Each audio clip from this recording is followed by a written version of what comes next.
You are now tuned into The Remedy, live with PD and the crew. Buckle up.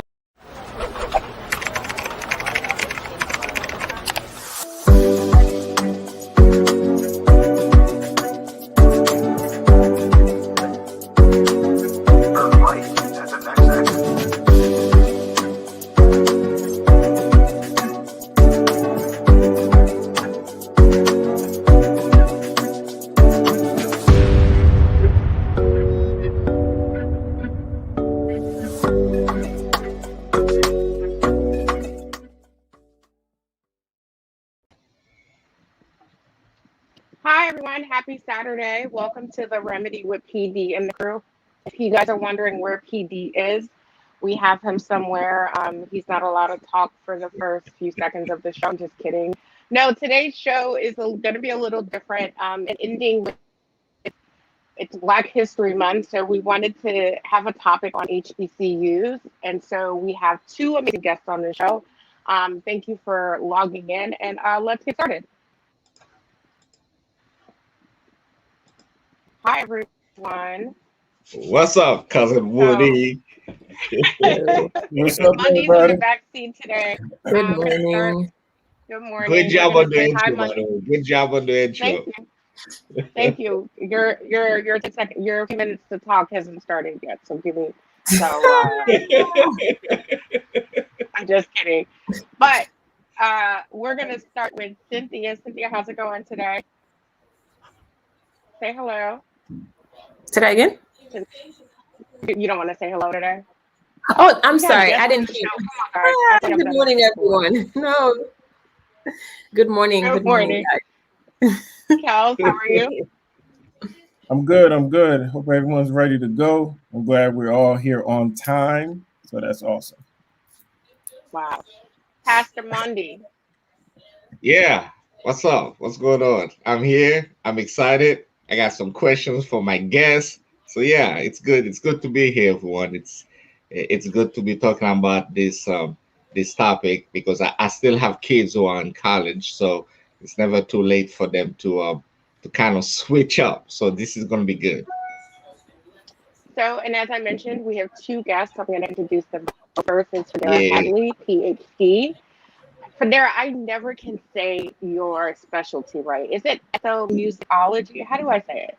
Oh, perfect. Okay, professor at Juilliard School of Music. She specializes in research, writing, teaching African American music, committed to sharing knowledge about Black music by any means possible. Dr. Hadley has also published in academic journals, outlets including Billboard magazine, PBS, where she's written a variety of topics, including Beyonce and the effects of gentrification on the Black music community.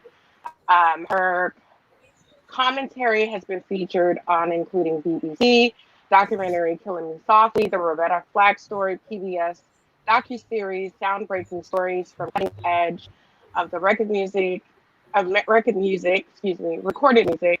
She is featured recently on the PBS documentary The Black Church, hosted by Professor Henry Louis Gates.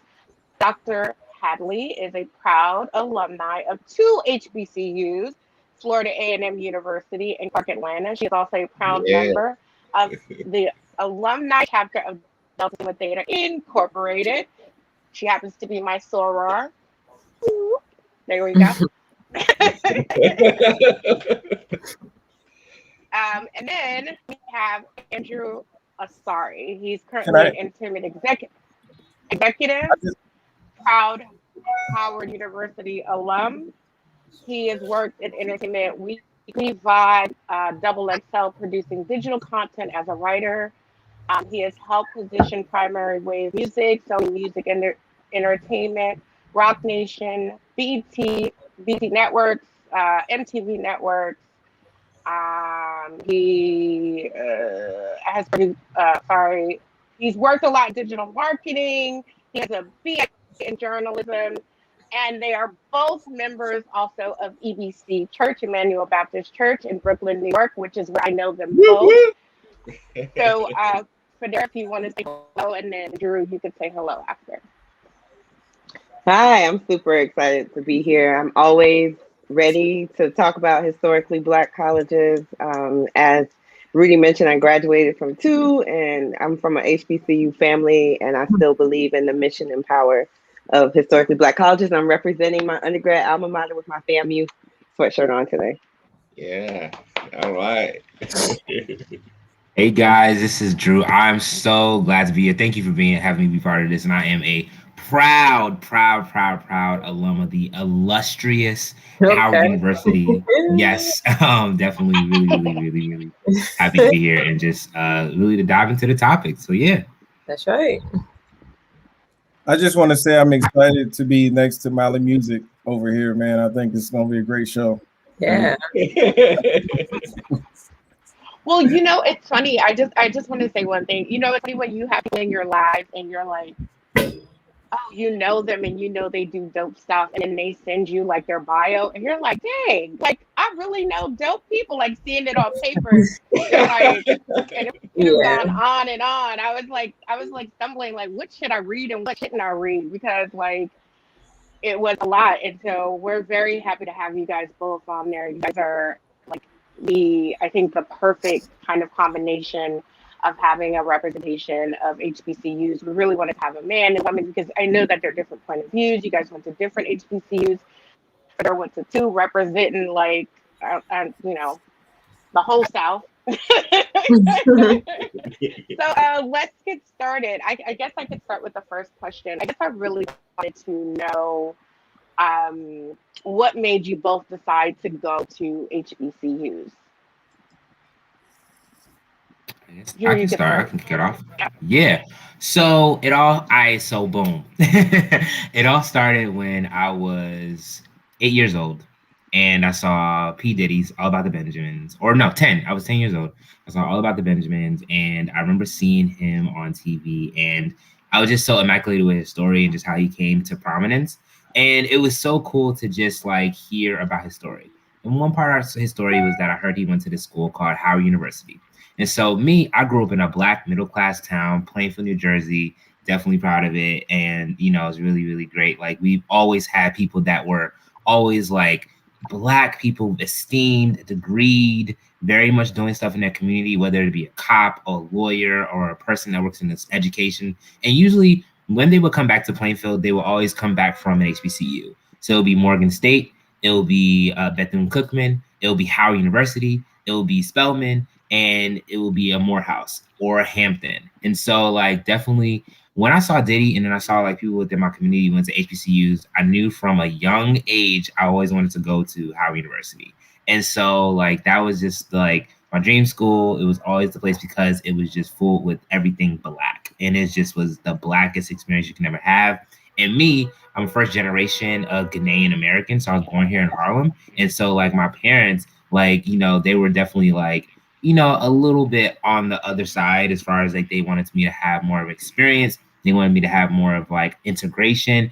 But I was like, no, this is my school. This is the place where I always wanted to go. And I have to do this because, this is something that is, going to be part of my legacy. So from a young age, and it was just seeing all of these people that work in the music industry were very much like part of that. So that was big. It was a big influence for me too. Mm-hmm.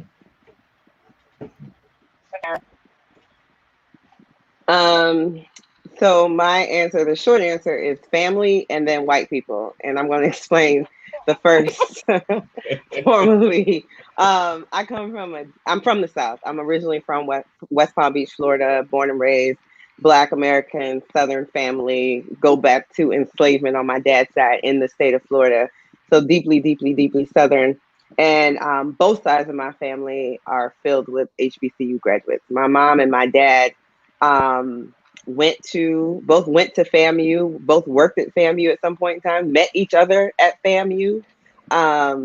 My grandparents got an award, who did not go to college. My parents were both first generation college students, period. And in the 80s, my grandparents on my dad's side got an award for putting so many children through FAMU.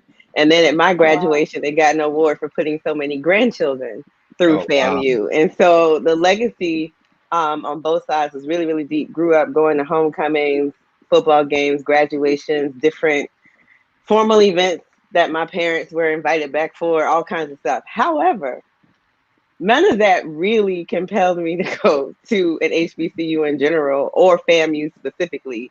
It was if I'm being honest, all of that was there and present. And like Drew was saying, I'm in my 40s. So most of my teachers, people working with us and Girl Scouts, church folks, went to segregated high schools, which meant that most of them graduated from historically Black colleges. So all the schools that Drew mentioned. So it was in the ether. I never had to think about it. However, what really made me focus solely on HBCUs when I got ready to go to college, and I was looking at Howard, FAM, and Spelman. Those are my three choices. And was my exhaustion from being in really, really, really white educational environments from kindergarten through 12th grade. I always went to white elementary schools, high schools, and I mean, like, the school, like, I think in our graduating class of 150, maybe there were 9 Black students. And so very often from kindergarten to 12th grade, I was the only Black person in a class. And, I didn't have language for that then, but I was exhausted and I was tired and I was burnt out. And by going to FAM over those years and hearing my parents talk about their experience, other folks in my community, I knew that college could be different. That was an opportunity for me to have a very different experience. And so I was singularly focused on going to historically Black colleges. My parents didn't really push me one way or the other. They were like, go where you want. But I ended up getting a scholarship to FAMU pretty early on in the admission process. And I was just burnt out and tired. I was like, well, I guess FAMU it is. But once I got the orientation, I knew then it was the best decision I had made in my life thus far. And despite all of the familial connections to the institution, I was really excited that I had my own experience at FAMU. I was able to chart my own path and do my own thing. And so, yeah, it was both of those things. It was both the family tradition of HBCUs and exhaustion from really, really white schools.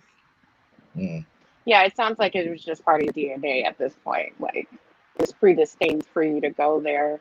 I guess I want to ask the other guys for sharing that with me. Mondi, Cynthia, and Kels. I know that you guys all gone to PWIs like I did. Was even the idea of going to a historically Black college in your ethos, like, or was there a reason in particular that you chose to go to a PWI? Was it, let's have that kind of discussion. Mondi, you want to go first? I'm sorry. Repeat that again. I didn't quite understand what you asked. Why did you? I know you went to a PWI. Was there a reason why you chose a PWI as opposed to going to an HBCU? Well, first of all, I didn't even know it was called a PWI until now, but that's another story. Predominantly white institution. I know. Why you were confused? My bad. Well, no, you see, that's the thing, and that's the reason why I'm kind of excited about today's program, because I think we take a lot for granted. What I mean by that is people assume that just because you are dark skinned, you should know about all of those things. You should know about HBCUs and so forth. And unfortunately for me, I will say all throughout the time that, my brother is here and he can testify to that, it was never a conversation around the kitchen table at home where you're going to go to school. It was more or less, you need to go to college. Nothing more than just, you need to go to college.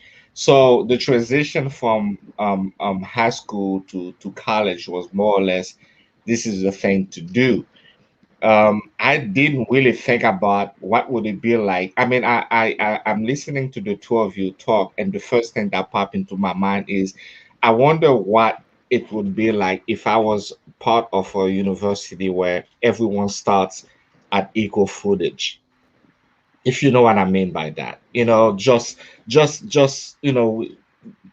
I can only imagine what that feels like, because again, you go to a university where the majority of the books that um, um, you're gonna be reading are not from your own kind. So the education, the teachers, and so forth are not people from your own kind. So I'm assuming, and you guys can correct me if I'm wrong, because again, those are assumptions, that it's different when you go to a university that's predominantly tailored toward African American. And so the culture of that school will be different, and some of the things, some of the extra curriculum classes that maybe you are required to take probably don't even exist in the schools that I went to. Um, so just to answer your question, Woody, unfortunately for me, because number one, lack of knowledge from, I guess, those who were around me, even, you know, I always say, your guidance counselor in high school is supposed to be guiding you, but most of the time they don't guide you to make the right decision. They guide you so that you can just get out of their office. So it was never something that was introduced to me, even on a small scale. That have you considered in, if going to an HBCU school? So now, of course, it's too late now. I'm not going back. That's late. Unless I go there for You can come to homecoming. You can yeah, always unless I go back for my, I mean, the whenever that doctorate is. degree, it's in the forefront. So right, if I go back for the doctorate degree, maybe I might consider it. But yeah, it was never introduced to me, and it's unfortunate. I really feel that I could have. Well, let's leave it alone. Yeah. It's unfortunate. Well, for me, like Mandy stated, it was never something that was addressed. I think for my parents, they thought if you go to a white school, you get that education, better opportunity will post for you. You get a better job. People will respect you because you went to a white school. Now, I didn't know I'm Haitian, so I'm not, my surrounding, I grew up in a Haitian church. My household was Haitian. So it wasn't never like, okay, this is what we're going to do, go to a Black school. I didn't know we had a Black national anthem until I moved to the South. I grew up in America. I grew up in Philly. So, of course, I went to a Haitian church. That was never to me. I mean, I wish I did. Like my husband went to a HBCU private school, and the way he talked, the way it's that wow. I would have loved it to know, or everybody's Black, whether you're African American or from the Caribbean or from the continent of Africa, to see your kind, to see people that look like you teaching you. And you go to all white school, you're trying to defend everything. You defend that you're smart. You defend that you belong here. You defend that you can comprehend, you can understand. It's like, it's exhausting. Yeah. And now people are talking more about HBCU. I'm so glad that our vice president, it's from that, because there's a lot of stigma around it. I know you're happy, Drew. There's a lot of stigma or the process, I know you guys will address it about the process of applying, why it takes so long. And listen, it's school itself, white school, they are the same. The process takes forever as well. But like Monday stated, I wish, it was addressed. I wish I did. And I think my experience would have been different. I remember I took an African American lit class, and the teacher was Black. And then you could tell, you think the whole class would have been Black. And I walked in the class, you could count how many Black kids were in the class. I'm like, what? But anyway, so that was my experience. For me, everybody knows Monty's my brother. And so what he said about being at the table and discussing college options wasn't really even much of a conversation. It was kind of just choose the best school you want to go to and make sure you go to college and get a degree. That's kind of how our household was. And no lack to my parents or anything like that, but they never went to college. You know what I'm saying? So they don't have that knowledge or experience to kind of speak on it. I've never went to the school in my zone. Let me speak that. Being in Philadelphia, living where we live, it's not the roughest, but it's a tough area. I never went to the elementary school close to my house. I never went to the high school, middle school, or high school close to my house. It's illegal now, but I always had friends or family member or a church member who lived at a different area, neighborhood. So we used their address for me to go to their school. Like, I mean, I'm up at 4:30 in the morning, making sure I eat breakfast, get on the bus at 5 o'clock so I can go to a better school district. That's kind of how it was for me. My brothers didn't even have that, to be honest with you. I think they went to the schools that were down the street, but I'm the third child. So that at least got to my parents and they thought maybe that'd be a better way. And I'll be first to say the high school that I went to um, did not promote HBCU schools, period. There were the schools that were in the area in Pennsylvania that they were like, go to this school, you could get a scholarship if you go to this school and that school. I end up going to Indiana University of Pennsylvania. Not only because I liked the program there, but I had a couple of friends that went to that school. One of my best friends was going to that school as well, even though he was from a different high school. So that's kind of how I made my college choice. I ended up going to Andrews because my older brother was there. And honestly, my story is a little bit different. I hate to say it like this, Fedora, but you said you were around. Sorry, did I say it wrong? Yeah, Fedora. Fedora? Fedora, not the hat. Not the hat. Sorry, Fedora. You were in schools and you were the only Black person there. And I was in environments that it was too many Black people around, if you get what I'm saying. And I'm not trying to say the good ones.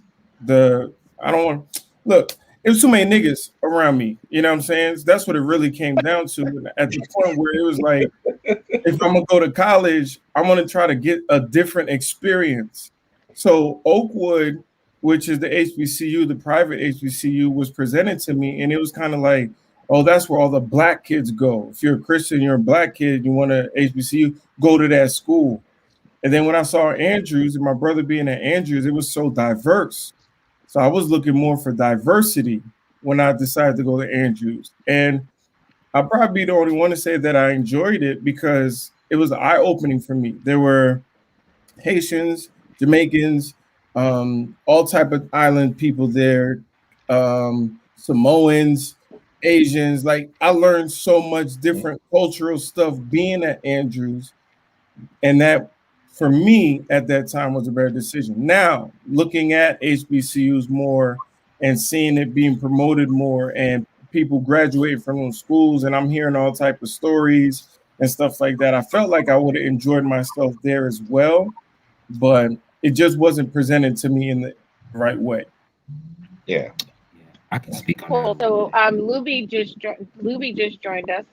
And Luby, I know what we're talking about is the reason why you decided to go to a predominantly white university as opposed to a historically Black university. I know Luby and I happen to go to the same undergrad, so you can give us a little bit insight on why you made your decision. So I mostly made my decision because I was trying to get out of Miami and I wanted something different. Like Kels, I mean, not in so many words like that, but I wanted something different. A lot of the people I knew were going to FAMU, and I was like, I'm not doing that. I'm trying to get away. So USF, it just fit a lot of the possible degrees or majors that I was thinking of attending. So that's really why I went there. I am happy to say that, I got a lot of diversity because in Miami, it was rare to find someone who was actually from the US who is not like our generation. So Miami there's a lot of different island. It's just, it's a culture it's like a salad. Like everybody's have people from somewhere. So when we went to Tampa, it was shocking to see that people had generations and generations and generations of people who are actually from the U.S., which was eye-opening to me because we're like, well, where are you from? Florida. Yeah, but where are you like from? Florida. Like, no, for real though. So those type of things, we gain an eye opener. Like it was eye opening to us to see that there were other Black people who are not from the island, because that was rare for me. I will say, coming from Miami, I went to the schools that had a lot of Haitians in it. And I wasn't really all about the Black people, Black power and such. And so I took an Africana studies class and I was like, this is cool, but they ain't got nothing to do with me because my people, was free from slavery. Like we were one of the first Black nation. Like I was like strong Haitian and this ain't got nothing to do with me really. So, but it was an eye opener to see, listen, we all Black, we still got the same struggle. And, they're gonna treat you how they see you, and that was different for me. So it was good for me to go there because I was very sheltered in Miami, in the house from a Haitian household. And when I went out, it was just more of wow, this is what Black people go through. Wow, I'm considered Black. Oh my gosh, wow, no, I'm not Black, I'm Haitian. What's wrong with you? Kind of stuff. So that's my experience there. I loved it. However, I will say this, like Kels, the HBCU was not a thing that they promoted. It was, if you're going to go to school, it's a FIU, FSU, UF, USF kind of thing. And those were what was promoted. I didn't want to go where everybody was I didn't want to go to the party school. I'm trying to make something of myself. But now that HBCU is promoted the way that it is, I do encourage people who look into this, look at where our vice president is. You can make some, what we thought it was is not what it actually is. It's just what was portrayed, I feel, to keep us from actually attending those schools. Mm-hmm. Those are good points. There's so many things, Drew. I know you had something to say, but I just want to give my quick experience and then we can go to Drew. But there are a couple of points that I want us to come back to. So my experience is a little different.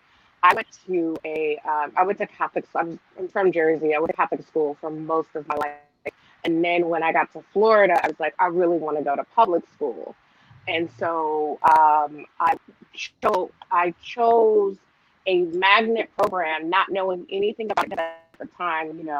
I thought I wanted to be a doctor. And when I got accepted into the magnet program, I found out that it was Miami Northwestern Senior High School, which is one of the oldest and most predominantly Black high schools in Miami. It is like 90-something% Black. So when I got to Northwestern, it was an eye opener for me because I did get to experience a different side of Black culture in Miami.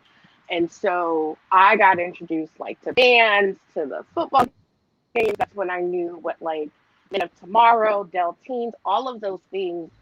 And it was like a mini kind of an outline of what it could be like to go to an HBCU. I was part of the Chapman P Medical Society, and we had, and I can't remember his name right now, and I feel so bad because he passed away. It was his mission. He took on tours to HBCUs all over Florida. He wanted us to go. He was like, you guys should go. Whatever you can do here, you can do there. And I was going to go to HBCU also because I was obsessed with the Cosby Show in a different world, and I wanted that life. And then I found out that a different world was Spelman and Howard together, they used the campuses and the thing. And I was like, I'm going to one of those. And the principal of the school, when I was making my decision, told me not to go to an HBCU. It wasn't even a counselor. It was the principal that told me. He said, you are Black and you are going to go into the workforce. So you need to prepare yourself by going to a white institution. And I tell you guys, that was one of the biggest regrets of my life because And this was a black man that was telling me this, right? Then I found out later on that fool went to an HBCU. So, right, right. So, but what I think is that I think that there is for some people a certain fear, right?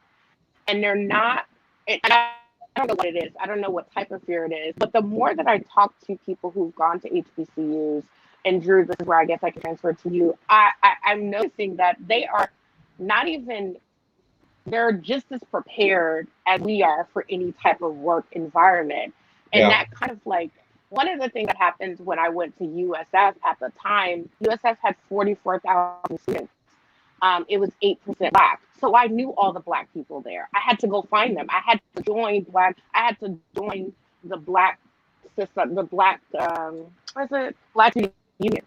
I joined the Caribbean club. I joined the Latin club. I had to join these clubs so that I can see people that looked like me and have this commonality where I know if I went to HBCU, I wouldn't know everybody, but I knew that everybody around me looked like me. We had a shared experience, not mattering where we came from, not mattering that we were from the Caribbean or from the continent of Africa, or or just legacy. So I think that those are things that I want to touch on like the idea of like what that education is as opposed to what it really is and how it really has prepared. Both of you are pretty successful. How has an HBCU prepared you for your life today? Andrew, if you go first.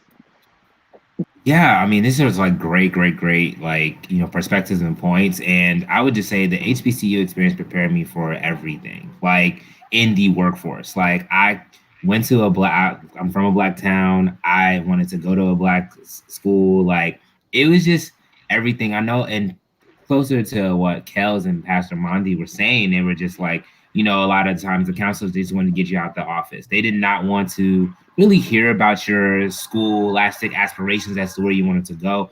And, my mindset was very bound and determined to be some black, like, just frankly.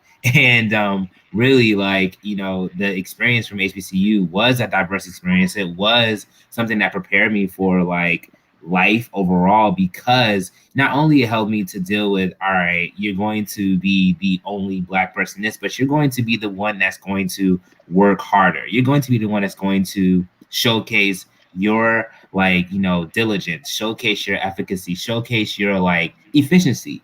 And that was something that Howard, I hold that near and dear to me forever, because the fact of just like the diversity that I experienced at Howard was just like phenomenal. Like, you would see different types of people, different types of black. Like, like it would be somebody black from New Jersey, somebody black from Miami, someone black from Colorado, someone black from the islands, someone black from Ghana, someone black from Nigeria, Tonga. It was just a melting pot of everything. And that was true diversity. Diversity is not just seeing the different colors as like, in the room. Diversity is different perspective. Diversity is like, where did I come from and how did I experience this and what is my life like now that I'm here? And, Howard was something that just offered that to me. Like, I knew growing up, a lot of my friends from Jersey were going to like state schools and stuff like that. And I just was like, I just didn't like it because it wasn't something special, because to be honest, they wanted to keep people in the state because they want to keep the money in the state going. So like, for the most part, it was just like, nah, I'm good. But even then it was just like, I had the resistance from my parents as well too, where they had me in some situation and I was just like, nah, I can't do this, because it's like, I have to experience my culture, and experiencing my culture as a first generation Ghanaian American was like perfect to go to Howard University, because like it just had that connection there. And, I was really experienced my African American side and also, my Ghanaian side. So the diversity was insurmountable. Like, it's there, and what it taught me, like, how to show up in a room. The HBCU teaches you how to show up in a room specifically. I would not get that from PWI. PWI would say that, oh, you're in the room because you are the only black person. The HBCU says you in the room because you matter. That's the whole thing. That's You're in the room because you matter the most and you have something to contribute. And so that is what I hold near and dear to me. And that's when every time I see somebody and they Black and they went to a historically Black college, university, I'd be like, ooh, let's get together. Let's talk about this. Let's do this. Let's do that. Because they know the experience of it. And they know, like, all right, I have to show up and show out. You know, when you, like Nene Leakes said, you walk into the room, you own it. And that's what you get when you have somebody that went to a Bethune, Payne, Hampton, a North Carolina A&T, a Howard, a FAM, a Spelman, a Morehouse. So like it's just something that is something there. It's something there that's like a Pacific sparkle, if that makes sense. Yeah. Yeah. I would great. amen. Yeah. I would amen everything Drew said and just add, for me, I feel like America, with people of color, Black people in specific, it breeds this sense of tokenism. Like if you're environments in which you might be the only Black person in the room, and that can lead you to think that you're the only Black person supposed to be there. But when I got the FAM, and Drew is absolutely right, I was a Black girl from Florida who went to a state HBCU in Florida. But that's when I met Black people from St. Louis, Chicago, Seattle, Alaska, as well as Nigeria, South Africa. I grew up in a Black and Caribbean neighborhood, so I had that familiarity. But I got there and I was in classes with Black kids who got into Harvard, got into Yale, got into, you know, Penn State or wherever, and decided they wanted to come to FAM. So for the first time in my life, I could have no illusion that I was the smartest Black person in the room, because the room was full of Black kids, and not just Black students with credentials, but working class Black students who were on Pell Grant and taking out loans. But I knew they had more natural intelligence than I did. They hadn't had the opportunities that I had. And so for me, an HBCU was a great place, a beautiful place for me to reckon with the complexity of Blackness in the US, the continent, the diaspora, without having white people looking over my shoulder, because everybody from the janitor to the president to my professors to the guests we're bringing in are all Black people. And so I don't even have to be friends with this girl sitting next to me just because she's Black. I can think about, do I actually like you? Do we actually have a good friendship? Because there are 10,000 other Black people here that I can be friends with.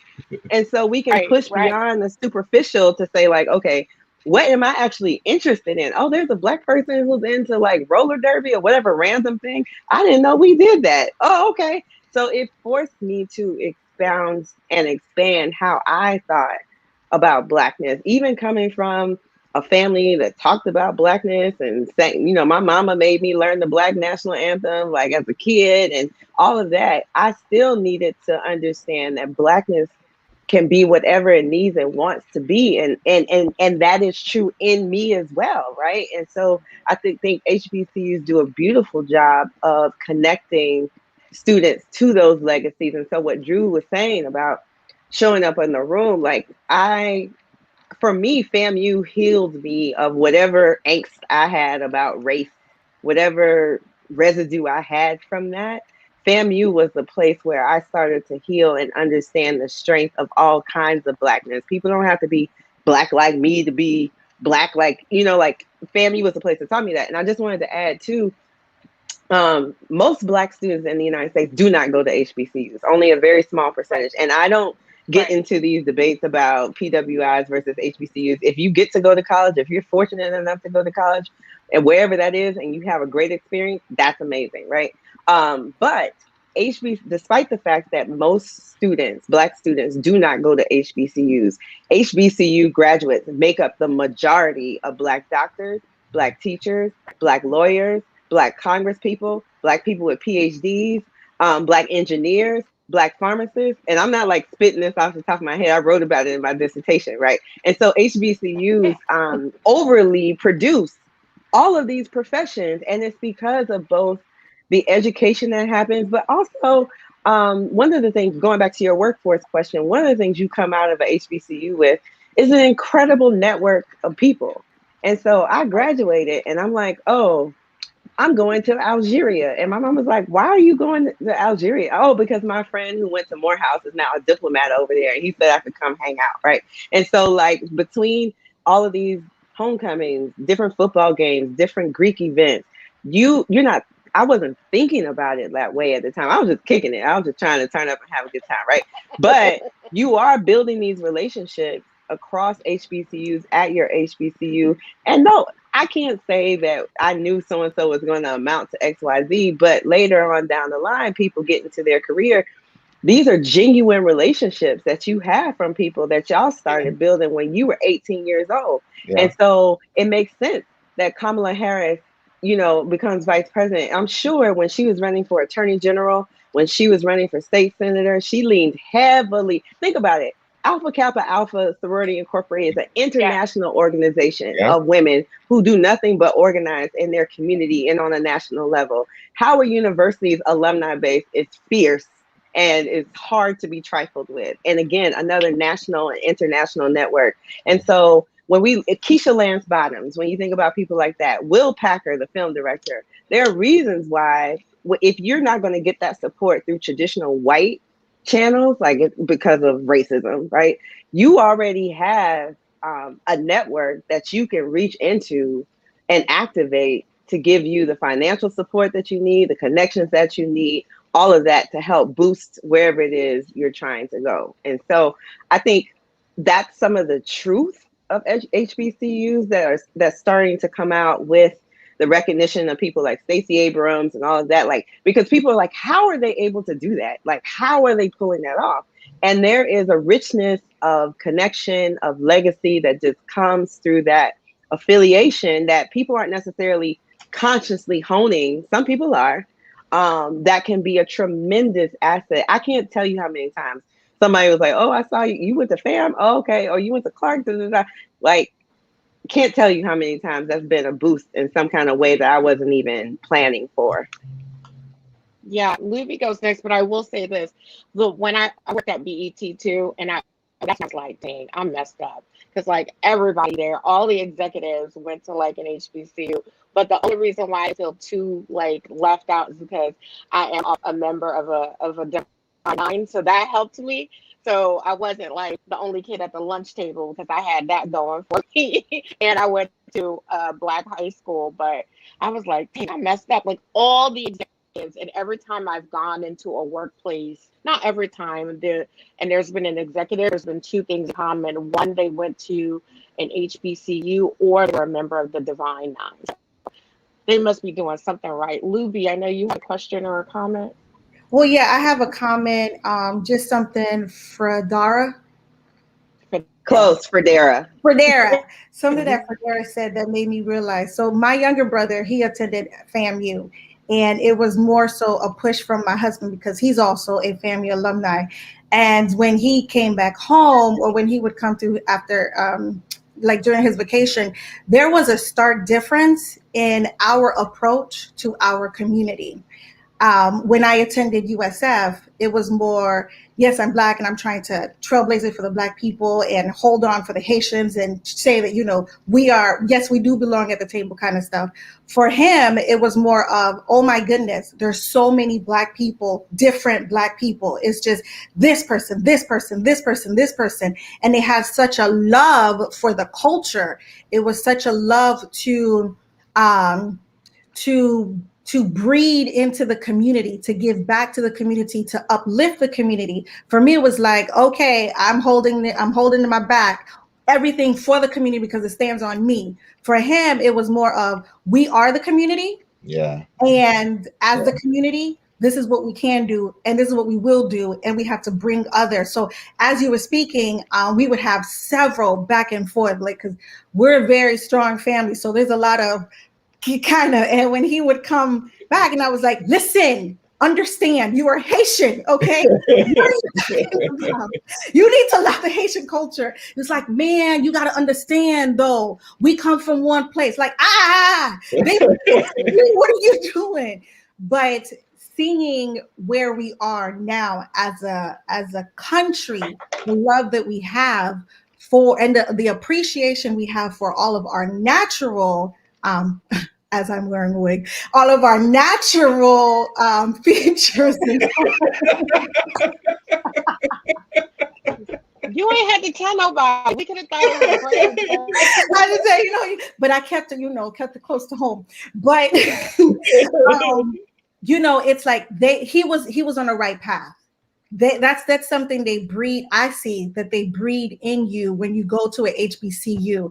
It's the love of, this is who you are. You do belong here. You're not here as a token. You're here because this is you do have a seat on the table, and you're not carrying anything for anyone. This is where you belong. You're just as good as the average white man. Yeah, I don't want to make it a black and white thing, but you're just as good. You belong here. And the moment you step foot on our campus to the moment you leave, we will continue to support that, because this is where you belong. And I do see that in the way that we approached things back then.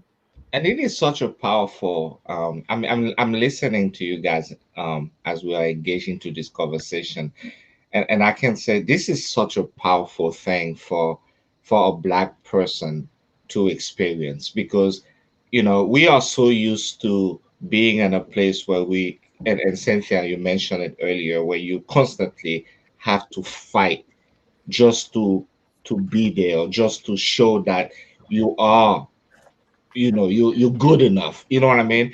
And to be in a place where it's no longer about that, it's really about uh, uh, uh, the wealth of the community, what we bring together as a community, and what we can do together as a community. And one of the things that you mentioned, Federa, is this sense of networking. Um, it is difficult enough for us. When I say us, I'm talking about whether you are from the diaspora, or or African American, um, with the degree, okay, to learn the high paying jobs. I mean, yeah, you can have your masters and you can have the education, but still it's so difficult for you to reach that level. And I'm listening to you talking about the kind of networking that can happen in a school where the school is producing all of these professionals. And here we are now after graduation and so forth, and everybody goes to their homes or whatever. And who knows who's going to be helping whom. And just imagine. And it's sad. And I'm gonna kind of ask you guys to talk about that a little bit, because you mentioned that the majority of black people do not attend HBCU schools. And here's an opportunity for us to not only go to a kind of school that we can get the education, but also have the ability to begin that networking experience that is so vital after college, so that you can continue to do well. So the question I have for both of you, Drew, you feel free to jump in as well, and anyone else who want to tackle this. What should be done, or what can be done, so that HBCU is no longer an afterthought? Because we are that generation now, and hopefully we are producing, we are bringing content into the media, we are doing shows like this, and some of us are having children and so forth, and we all belong to a family. What can be done, whether it's from the school itself? I don't know if the school, I'm sure we haven't talked about that yet, as far as tuition is concerned. Is it possible that the reason why tuition is lower is because they are not spending enough money on the advertising and so forth to keep up with the other colleges? And if that's the case, is that really helping people like Markel and I, who could have gone to an HBCU school, but because we never really hear about it, it didn't happen. You know what I mean? So what can be done when there are people who's going to be watching this show on Facebook, on YouTube? What should you do as a parent, if your child is getting ready to go to that second part of his or her life, going to school? I would say for the most part, definitely like encourage them to definitely like just apply, like, and know that it's definitely something that is like not an afterthought. It's definitely something that is going to be very, very much a big contribution to the African American experience. Like for me, I went to Howard, but I had minor in African American studies. Like I wanted to know about my culture. I wanted to know about, my people. And I wasn't, just because I was Black doesn't mean that I wasn't automatically, I knew everything. So I really was just like, yo, let me immerse myself and let me just like really take advantage of that and know that once you go into that HBCU experience, whether it's Morgan or FAM or a Hampton or Howard, like knowing that it's going to contribute to your overall, like college overall contributes to you as being a well-rounded individual anyway. But for HBCU, it's a little bit more than that. It teaches you how to be more so well-rounded, but also being very much astute and very much being super duper overly confident, borderline cocky almost, where it's like, you're definitely someone that knows that they belong in the room, but then at the same time, they're also like, I can contribute more than enough. I am more than enough. I am always like going to be the best. I thrive in excellence and just like truth and service. That's Howard's motto.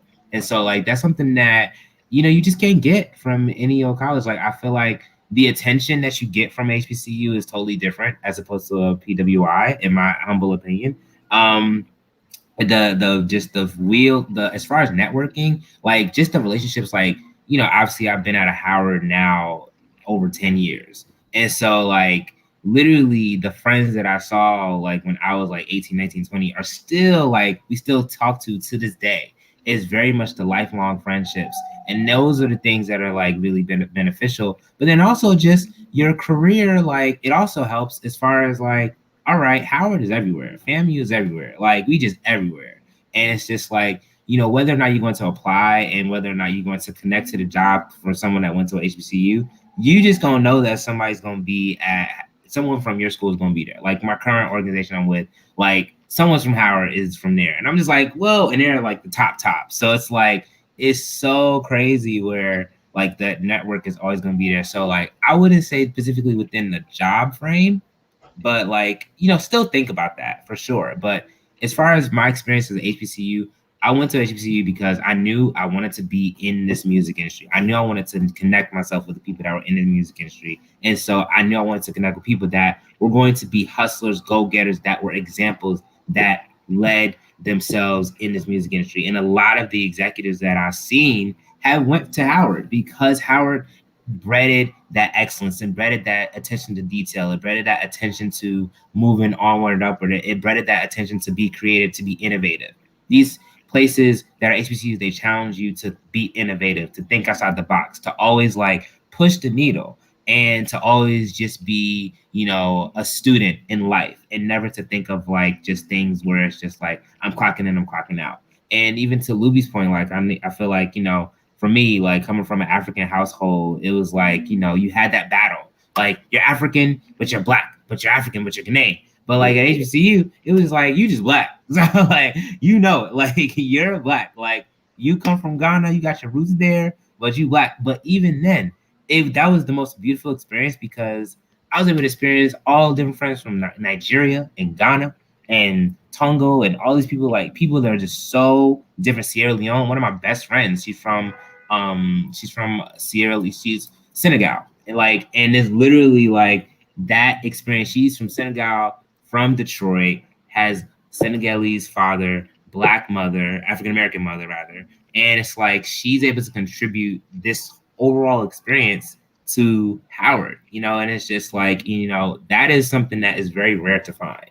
So like you get to meet with these people and you get to engage with these people that are like, are like you or are not like you, but always striving for the same goal. And so like, as I would say, like, as far as like career wise is the best decision ever because, those type of situations where you learn from Howard, for me, I learned just like life skills, like to be on top of it all. And that is something that I'll never take advantage of. Like, I don't believe, I'm speaking for myself, but I don't think at a white school you would really get that. They just be like, all right, just to do what you need to do and then go.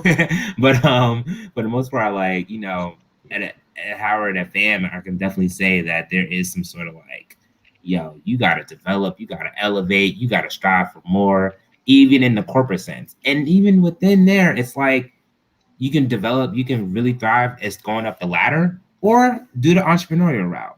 That is what it is. Like HBCUs, they produce so many people within the corporate sector, but then let's not underestimate the entrepreneurial sector too. Like so many things have been developed out of people that were sitting in these founders hall or sitting in minors or sitting here at how like sitting on the yard. And it's like, yo, you really had thought about this idea from this moment at this time and you developed it. Like that's a beautiful thing. And so like that is why I really appreciate HBCUs, because we breed excellence, but we also breed people that are, you know, the backbone of businesses. Like that's America is all about business, all about making a new money. So like while we not only we gonna be taking on in the boardrooms, we also gonna be having some brick and mortars too. So pretty cool stuff. I want to pick up on something that Drew just alluded to in talking about the diversity again.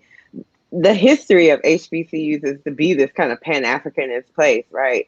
So people like Kwame Nkrumah, the first president of Ghana, went to Lincoln University, pledged Phi Beta Sigma at Lincoln University. And so HBCUs, as we're thinking about all of these different cultural ways of existing in the world within the Black sphere, whether you're from the Caribbean, whether you're Black and grew up in Europe, or you're from the continent, or some combination of those things, those dialogues have been happening on HBCU campuses for most of the 20th century. And so, you know, that makes sense then why Ghana, upon its independence, he wanted to make sure that Martin Luther King is there, obviously an alumnus of Morehouse, right? And so the idea that HBCUs are the site of global Black liberation, whatever that means in that specific local context, is something that is institutionalized and what HBCUs do. I also wanted to, Pastor Mondi, you mentioned really great questions about how do we promote HBCUs? Why don't more students go to HBCUs? And I would say a couple of things. One, when we're talking about HBCUs, there's absolutely a range of HBCUs. There's over 100 of them in the United States. And so for some students, a big school like Howard or FAM is too much, too far away, or perhaps too expensive. And so you have your Rest colleges, your St. Aug's, smaller HBCUs, private HBCUs that are perhaps closer to home. The difference between public and private HBCUs can have a lot to do with tuition. So if you're living in Mississippi already, Jackson State University is a great option. Or if you're in Louisiana, Southern University, which is a state school, which would cost you about the same if you were going to another public institution in that same area. And so, you know, there are all of these different HBCUs that can be tailored or meet the needs of Black students. But what I will also say, the history of HBCUs is that they have made bricks without straw, meaning that they've been chronically and critically underfunded, even HBCUs like Howard, Spelman, Morehouse, which are better off financially than a lot of other HBCUs, but still, like all higher ed institutions in general, are really reliant on alumni giving, philanthropic giving, and all of those things. And so the complexities that face HBCUs and fundraising are the same barriers that Black people in general face in the United States in access to capital, right? But there are, for people who are interested in HBCUs, or if you're interested in making sure that people in your community know about HBCUs, there are organizations like the United Negro College Fund, which is a great wealth of information, mainly about private HBCUs and scholarship funds as well. Especially the larger HBCUs, probably have a local alumni chapter in your area that does annual programming, gives out scholarships and things of that nature. If you go to the website for whatever school you're interested in, you can usually find out what the closest alumni chapter is, as well as Black Greek organizations like Delta Sigma Theta, aka Phi Beta Sigma, very often do a college tour or Black College Fair. I know my chapter here does an annual Black College Fair where we invite representatives from a wide swath of historically Black colleges to come and present on their institutions here in Brooklyn. But we also do a HBCU college tour where we invite and we pay for high school juniors and seniors, I believe, to go on during spring break, to go to HBCUs, usually about somewhere between 6 6 and 8 different HBCUs, so students get the opportunity to step on campus. Obviously not this year because of COVID, but this is a program that many different either churches or fraternities and sororities often host. I went on one myself when I was in 9th grade on a Black college tour. So that's another opportunity for students to learn about historically Black colleges and actually engage them directly. I wrote notes because I forget things. And then what we're seeing is an increase in the number of Black students who are applying to historically Black colleges for a couple of different reasons. One, because of the increased attention to not just HBCU graduates, but the fact that they are HBCU graduates, right? Like people really honing in on the fact that Kamala Harris went to graduate from Howard, or Keisha Lance Bottoms graduated from FAM, whatever the case may be. And also the intensity of the racialized atmosphere on PWIs, because as someone who is taught now at 2 predominantly white institutions, those institutions often grapple, particularly in the era of Black Lives Matter, of addressing the needs of students of color, specifically Black students. And so Black students are realizing that they have choices. They don't have to choose to go to those institutions. They can choose to come to HBCUs. But with that is the concern on HBCUs, and they are meeting the challenge in lots of different ways to make sure that they can handle that added capacity, because they understand the unique and critical role that they play in the higher educational system. They're not the only option for Black students, but they are an important option for Black students. And there are people who aren't graduates of HBCUs, but have chosen to invest in HBCUs, donate to HBCUs, endow scholarships at HBCUs, just because they understand what a critical function those institutions play in our ensuring that Black students continue to have access to quality higher education. Okay, so thank you guys, great things. I just want to clarify for the question. Federa was a professor at 2 universities that are white institutions, Oberlin College and Juilliard, and now she's currently a professor at Juilliard. So just to kind of bring that up. But I do want to also kind of just put a couple of, we're talking about HBCUs, and there are 2 things that I think I need to bring up. The reason why we have HBCUs is because after Jim Crow, most Black people weren't allowed to go to higher institutions. And so they were created in a sense to allow people to finally go to institutions. It's the same reason why we have the Divine Nine. But one of the misconceptions is that HBCUs are all Black. We call them predominantly Black because it's a higher percentage, but there are a lot of non-Black students, that go there, especially a lot of post-secondary education.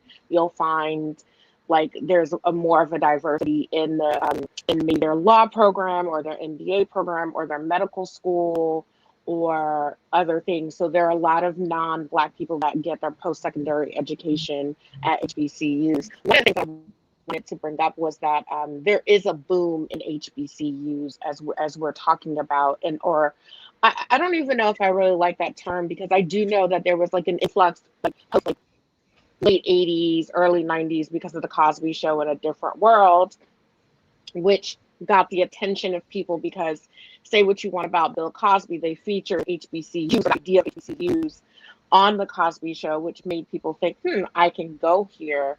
But another thing that I've realized is, like, in this racialized conversation that we're having, and companies and other entities having this like conversation about diversity and diversity as thought, is 2 things. One, there is now a conversation about A1 athletes going to HBCUs, which I think is really interesting. You mentioned Jackson State. I know Deion Sanders' son, I think, is now going to Jackson State. A couple other and Deion Sanders is the football coach at Jackson State. Is the football coach at Jackson State, right?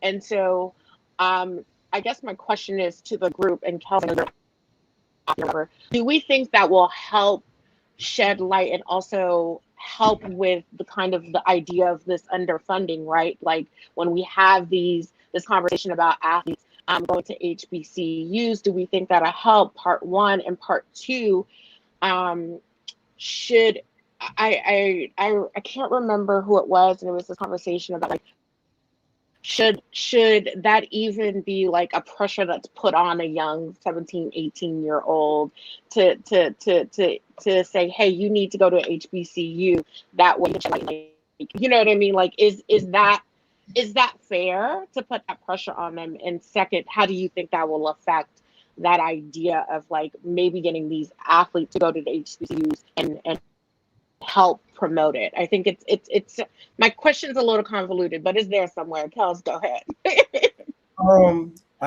Or is Drew going? Oh, me? Okay. Oh, no. Yeah, Kels. Being that I coach, right, and knowing where most of the athletes come from, and what I mean by that is low income families and things of that sort. They're looking at this sport as a way to elevate and get out. Would it benefit if they went to a HBCU? It depends. And what I'm gonna say probably is gonna seem bad, but it's what's happening, right? You get a kid from the hood who kills it in high school, and he could go to whatever high school because you don't got to pay for high school, right? So my brother went to Martin Luther King. I'm gonna use that as an example. He goes to Martin Luther King, kills it. So now you get these schools who say, hey, I'll give you a scholarship to come play at my school. And they'll cater whatever they have to cater for this student because they make money off of him. Meaning they come to this PWI school, they get ticket sales, kids want to come see this kid play as well.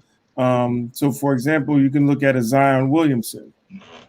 As soon as he went to Duke, tickets went from normal tickets, let's just say were $25, went up to $100, $125 just by his presence being there.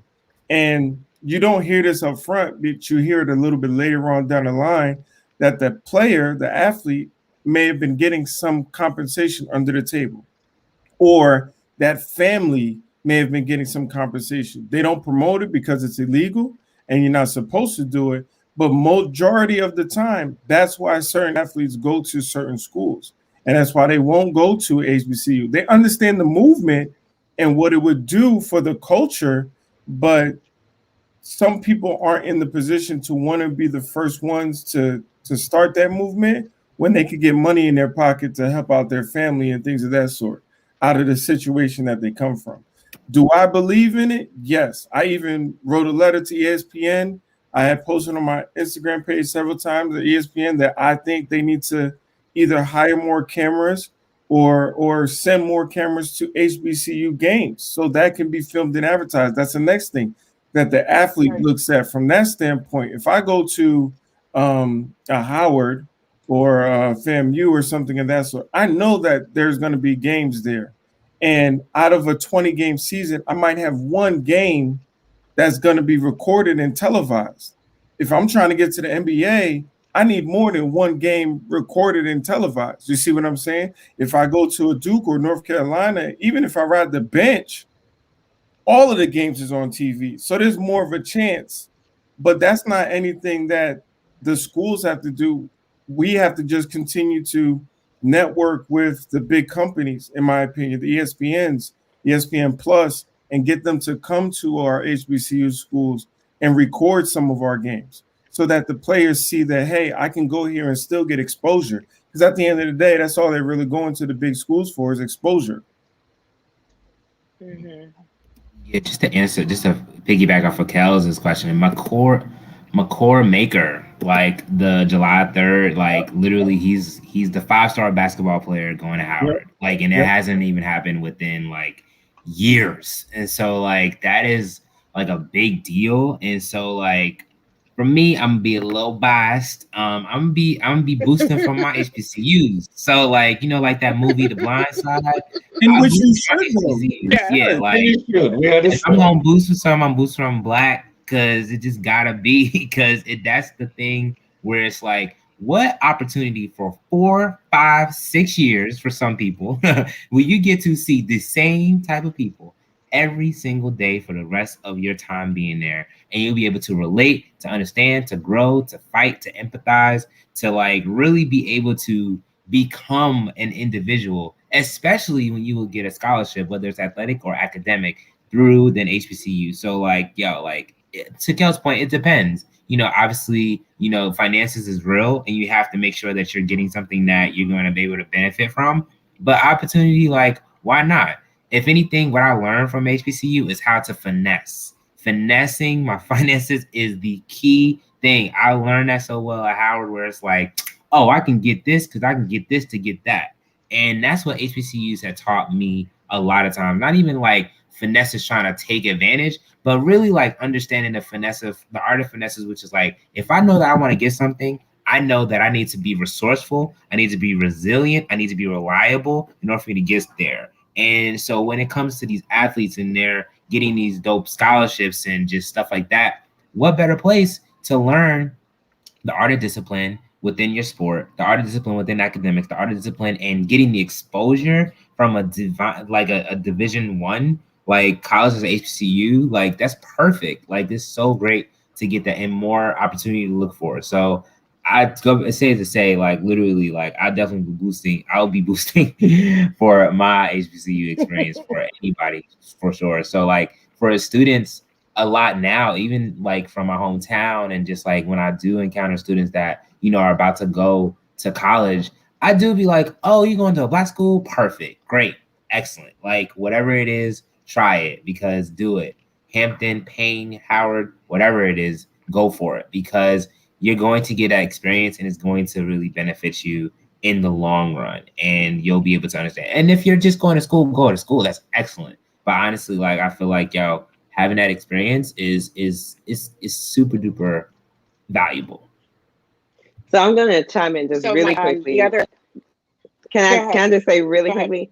And I'm answering this from a couple different perspectives, an HBCU alum, but also I was born and raised in Palm Beach County, Florida, which grows football players, right? If you look at rosters like from Pahokee, Belgrade, all of that. And so the muck, right? So I grew up with guys who were getting recruited by blue chip football programs and, you know, saw up close and personal the roller coaster that is, right? And so first and foremost, I will always say that I think the system under which we handle revenue generating sports and college athletics is trash, specifically to the majority of Black men who put their bodies and health on the line to make these institutions billions of dollars and to make head coaches millions of dollars. Millionaires. White men, mostly white men who could not care less about the value of their lives outside of the revenue that they generate, and they make nothing legally while they are playing for these institutions. So first and foremost, regardless of where these athletes go to school, I'm always going to be on the side of more equity for them in general. And I'm glad that those conversations are really gaining steam.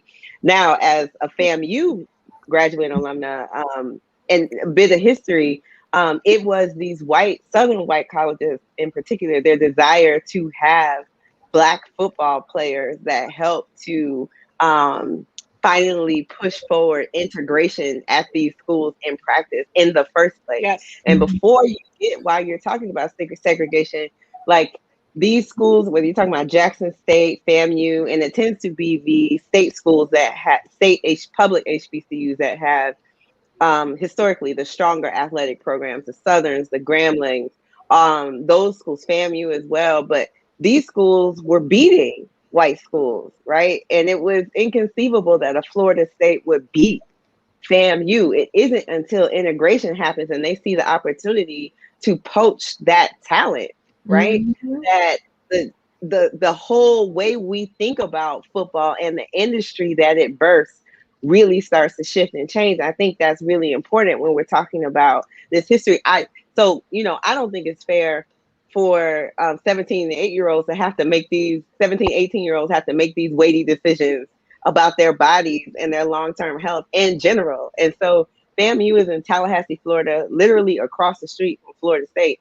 And what they would do when they would recruit Black players, they'd be like, You're going to be training over here at FSU, blah, blah, blah. And of course, FSU's facilities are incredible because they have all the money. They just, from football, from the labor of Black athletes, right? And then they would bring them over to FAMU, like, you can have the best of both worlds. You can hang out over here and then, you know, be training at Florida State. And that just feels really grimy, right? Because like y'all have nothing but smoke and disrespect for us. But when you dangle us like a trinket when you want to go after your blue chip recruits. And so at the very end, wherever athletes decide they want to go, I understand like Kels was saying, like they are thinking about the economic stability of their families. And if you know that you have a real shot of making it to the NBA and the NFL, which most students who go, which most college athletes do not, right? But if you know that you do, I'm always on the side of go to the college that will get you to that point the fastest so that you can minimize the physical harm to your body while you are playing for free, right? If you are going to take that route, get there as fast and as safely as you can to where you can make money. If HBCUs are a part of that, I'm all the more happy because absolutely that would garner even more attention to historically Black colleges and all of that.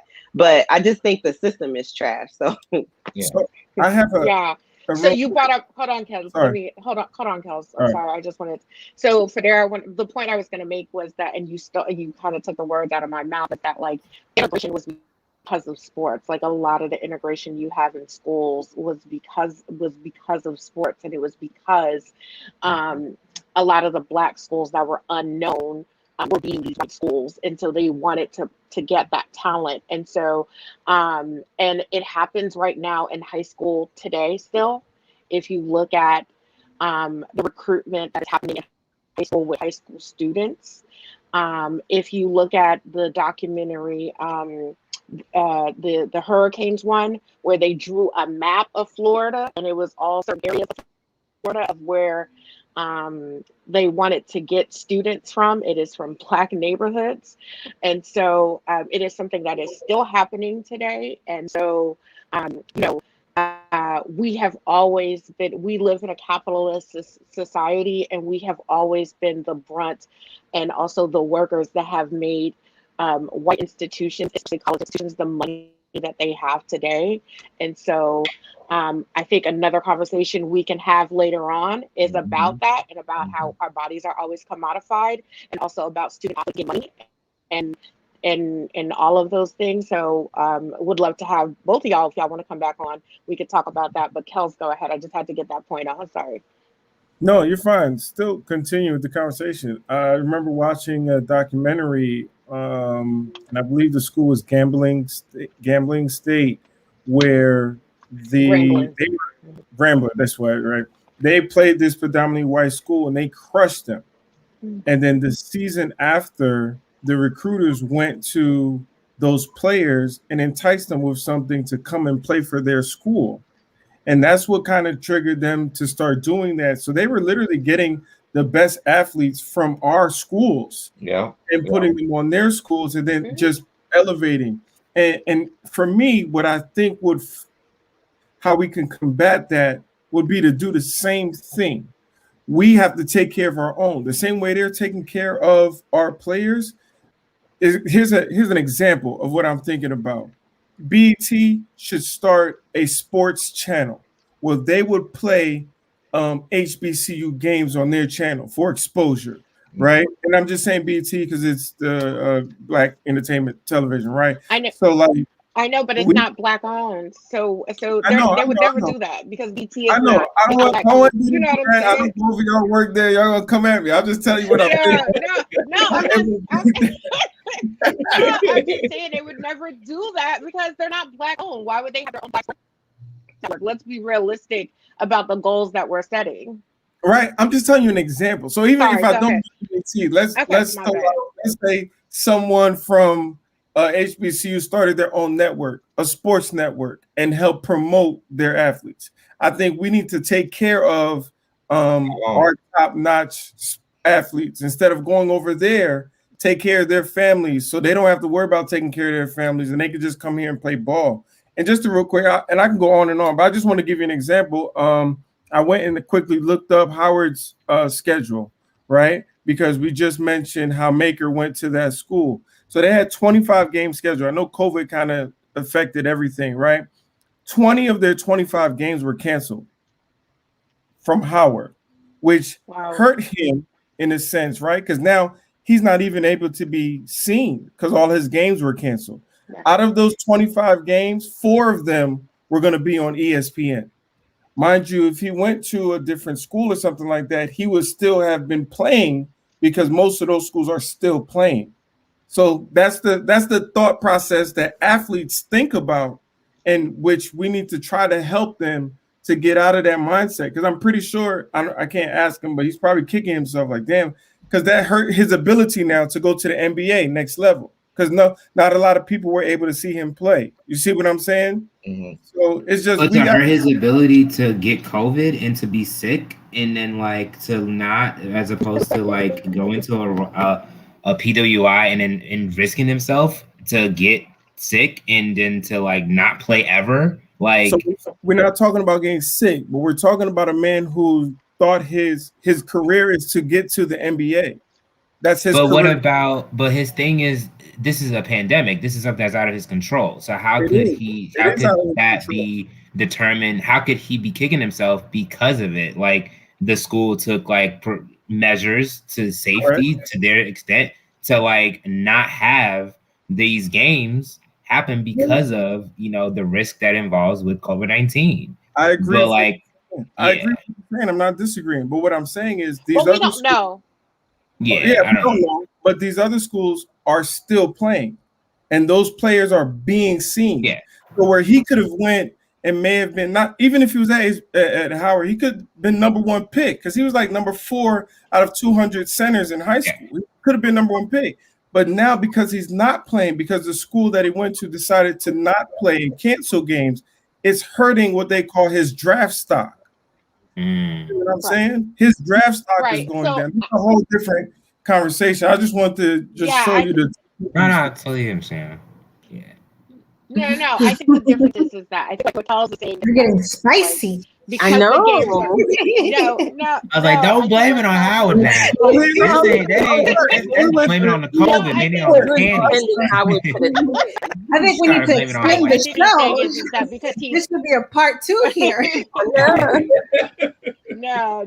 I think what Kels is trying to say is that because he's not being able to be seen as much because of those days, because of the pandemic, he is less likely to get a higher number in like or being or draft pick. So I think that's what it is. Like, and the PWIs are paying money because they weren't shut down their program, right? And so there's money behind it.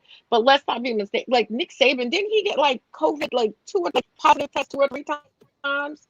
They like, so there's downsides to that as well. So I mean, I think that this has been a real interesting and robust conversation.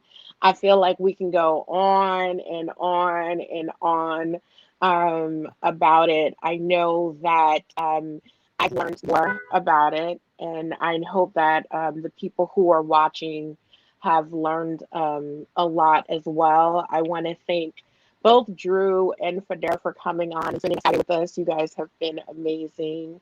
And so if you guys have any final thoughts, you can go ahead and give them, and then we can close the show.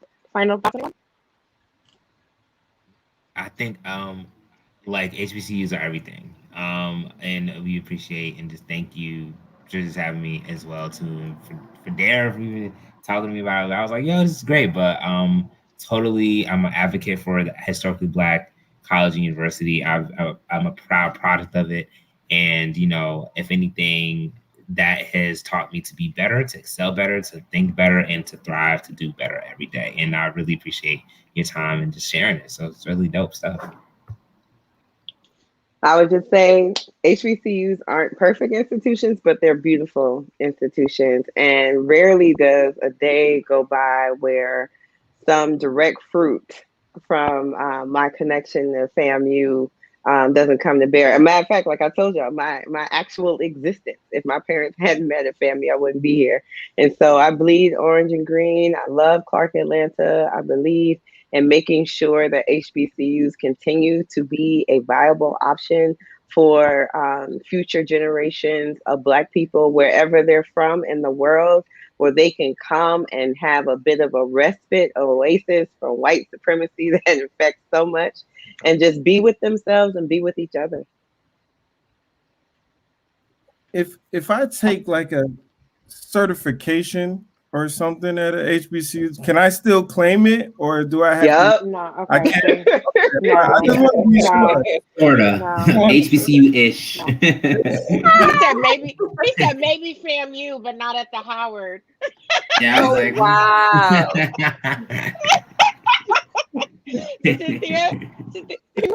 Well, you know what? It's been a great show. I enjoyed. Like, I really wish now, I went to a HBCU. I don't know which program. So can I go for free Drew at Howard? I don't know, because oh no. all my money. So I don't know now. Take a class, it'll be a little expensive. You say you could attend it. Right. Probably the ish in the ish category. Yeah, ish. Okay, Yeah. Well, you know what? Here's the thing. I will say this: there is nothing like HBCU homecoming. So, if you want to be like HBCU adjacent, try to go to a homecoming. I mean, not everyone has like the production that Howard does. Like, they have like a full, like, it looks like the Howard the Howard homecoming videos look like they should be like not even like HBO Max. Essence Like, Fest. it is a whole thing. Like Essence Fest They're for big collegiate stuff. version. Yeah. Yeah. Right. And then I would say in Florida, go to the Classic, because that's always like between the team and fam. That is the place to go. I remember when I was in college, we used to ride out to there, so I kind of felt like I got a little bit of HBCU magic from there. Mondi, any final thoughts? Yeah. Unfortunately, we didn't talk about the parties that goes on at HBCUs, but we'll leave that for another Hey. show. Oh. No, we can't talk about those parties. I've learned a lot. I've learned that if you want a first-rate education to attend an HBCU school, you guys talk about the atmosphere there. You talk about the diversity there. You talk about the empowerment that you can experience at HBCU. You talk about a chance to continue on with the legacy. You talk about both of you are member of the alumni associations.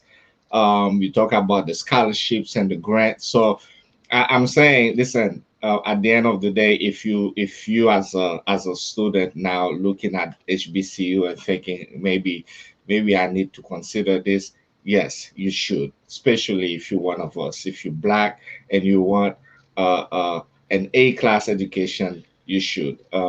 I can't return. I can't go back and reclaim certain things, but I may just go forward with my what do you call this, doctorate PhD. degree at The one. PhD. Yes, absolutely. So I want to say thank you so much. I've learned so much, and like I said before, I have kids, and so in looking into the future, maybe this is where they're gonna end up. So it's never too late to learn. And to both of our guests, I just want to say it was a pleasure meeting you.